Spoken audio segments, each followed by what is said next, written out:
저는요 무조건 갑니다. 왜냐하면 올해부터 변경되는 때문인데요.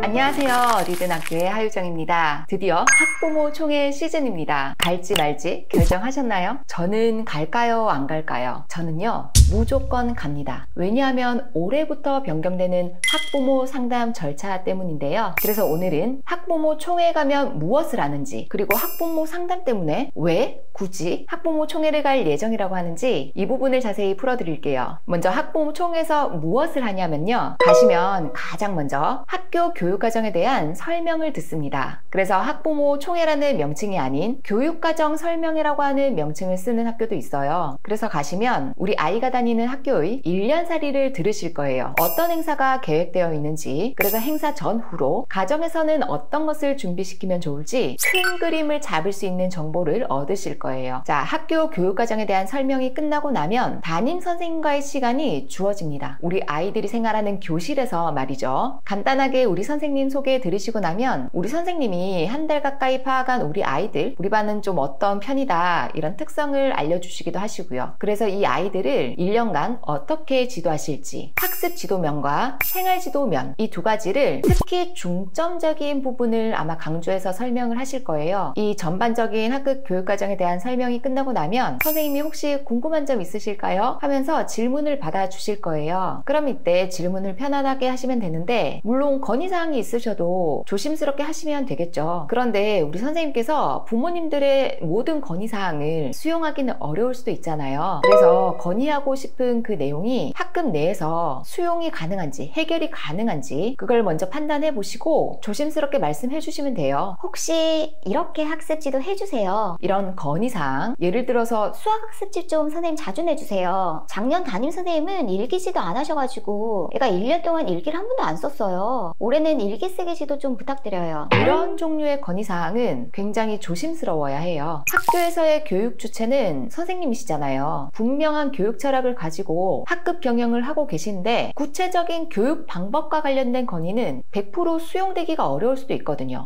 이때는 건의보다는 질문의 방법을 제안드려요. 예를 들어 이런 거죠. 선생님 일기 쓰기지도 좀 부탁드려요. 이런 직접적인 요구보다는 선생님 우리 반은 일기 쓰기 지도 혹시 하시나요? 라고 질문을 하시는 거죠. 그러면 선생님께서 네 합니다. 왜냐하면 이러이러한 이유 때문에요 라고 뭐 설명을 하실 수도 있고, 혹은 아니요 우리 반은 이러이러한 이유로 일기 쓰기는 하지 않습니다. 대신 이러이러한 방법으로 글쓰기 지도를 하고 있습니다. 이렇게 교육 방침과 방법을 들으실 수 있을 거예요. 자, 질문 타임이 끝나면 이제 가장 껄끄러운 시간, 각종 봉사직을 선출하게 됩니다. 녹색 어머니회 같은 교통봉사, 급식 모니터링 또는 급식 검수라고 하는 봉사, 도서관 사서 도우미, 학급 대표, 그리고 학급 대표들 중에 학년 대표를 뽑는 것까지, 뭐 뽑는 게 참 많죠. 이것 때문에 너무 부담스러워가지고 안 오시는 분들도 종종 계세요. 아니 많이 계시죠. 부담스러워요. 저도 부담스러워요. 그래서 담임 선생님 눈 안 마주치려고 다들 책상 보고 계시잖아요. 저는 미리 선출을 해둬요. 총회 전에 이러이러한 활동이 있다는 것을 알림장에 알려드리고 선착순 몇 분 기다린다고요. 이때 선뜻 손잡아 주시면 그게 그렇게 감사할 수가 없더라고요. 어쨌든 그날 뽑든 미리 뽑든 뭐든 해주시면 너무너무 은혜롭다는 거, 그리고 생각보다 이 활동들이 그렇게 많이 돌아오진 않거든요. 의외로 하는 게 너무 없네 싶은 봉사도 있어요. 작은 학교거나 또는 지원자가 너무 없으시거나 이러면 더 자주 그 순번이 돌아올 수도 있겠지만, 그렇다고 해서 그렇게 너무 많은 시간을 뺏거나 그렇지도 않거든요. 그런데 제가 근무하는 학교는 교통봉사 하시는 봉사직은 없어졌어요. 너무 지원자가 없으셔가지고. 어쨌든 많은 지원 부탁드립니다. 자, 이렇게 부모님들 봉사 명단까지 다 작성을 하고 나면 학부모 총회가 끝이 납니다. 끝이에요. 어떠세요? 저는요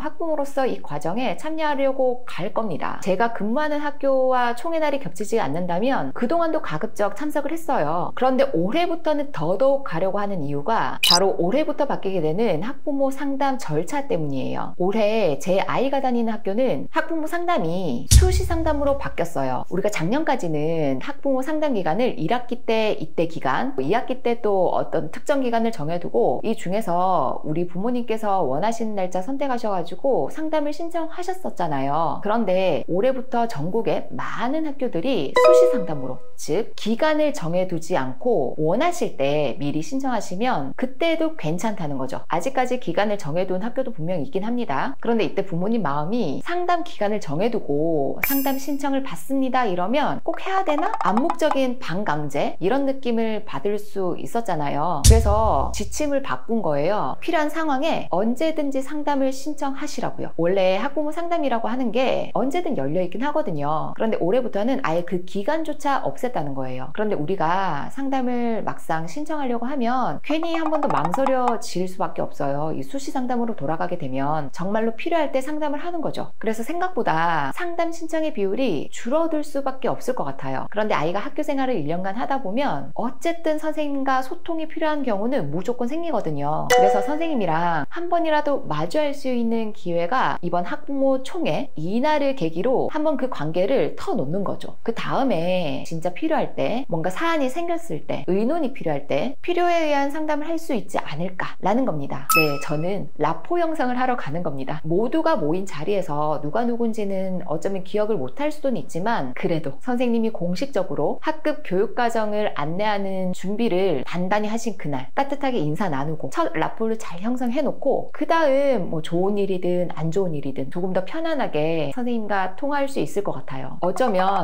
이후 상담의 기회는 없을 수도 있고요. 그날 딱 선생님 만났는데 또 의외로 대화를 또 할 수도 있잖아요. 아이에 대한 이야기들. 그러다 보면 이후에 의도적인 상담의 시간을 갖지 않을 수도 있어요. 굳이 필요가 없는 단계일 수도 있다는 거죠. 학교에서 공식적으로 마련한 이 인사의 자리 절대로 놓치진 않을 겁니다. 그래서 우리 부모님들도 한번 잘 고민해 보시고 선생님과 좋은 유대관계, 이 첫 시작을 한번 잘 이어나가 보시기를 부탁드립니다. 그럼 저는 다음번에 학부모 총회 다녀온 후기를 학부모로서 좀 전해드리도록 할게요. 네, 우리 부모님들도 새학기 괜히 긴장도 많이 되실 텐데 항상 건강 유의하시고요. 그럼 저는 다음 영상에서 다시 찾아뵙도록 할게요.